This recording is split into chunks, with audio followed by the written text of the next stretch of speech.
Still to be covered in today's news.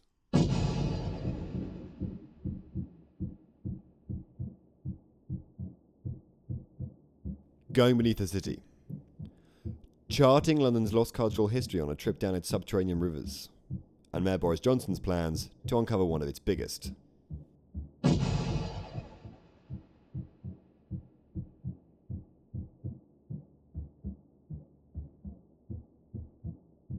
How the struggle to improve London's roads is affecting you. Power cuts, friend or foe, doom or gloom? In a world of energy crises, we look at the pros of power cuts. A view onto the stars, family board games, scented candles, and bedtime stories.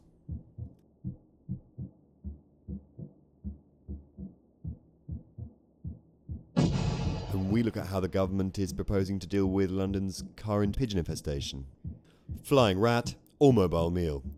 David Cameron proposes new strategies for our streets. Normally, when you think of a river, you think of it above ground, but that is not always the case. Beneath my feet lies the River Fleet, an unstoppable torrent of water that has flowed from the source at Hampstead down the Thames for thousands of years and is only just now being uncovered. Between 1737 and 1769, this mighty river was covered over to create Fleet Market and consequently give its name to Fleet Street. The construction of the Fleet later became what many will recognise as Farringdon Road, beneath which it still flows today, entering the Thames beneath Blackfriars Bridge. However, we may see the Fleet once again.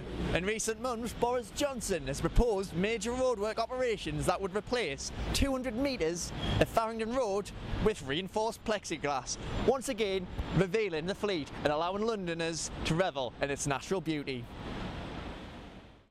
So, hang on, George. What you're saying is that Boris Johnson is proposing to spend millions of pounds worth of taxpayers' money on creating what is ostensibly an aquarium for sewer rats. Aye, man. Does he have any proof that people actually care about this river? Does the public realise that the Fleet was covered up because it carries bacteria not seen in London since the time of the Black Death? What Mr. Johnson is proposing is to reintroduce the beauty of nature to over-urbanised areas in London, peeling back the concrete to reveal the pride of England, just in time for the Olympics. But the Olympics are happening in under 2 months. That's right, Trev. How does Boris Johnson propose to implement such a drastic structural change to the city without disrupting public services? That's a good and valid point, Trev. What Mr. Johnson has proposed is a scheme that would divert buses and London's canal routes as a means of transportation.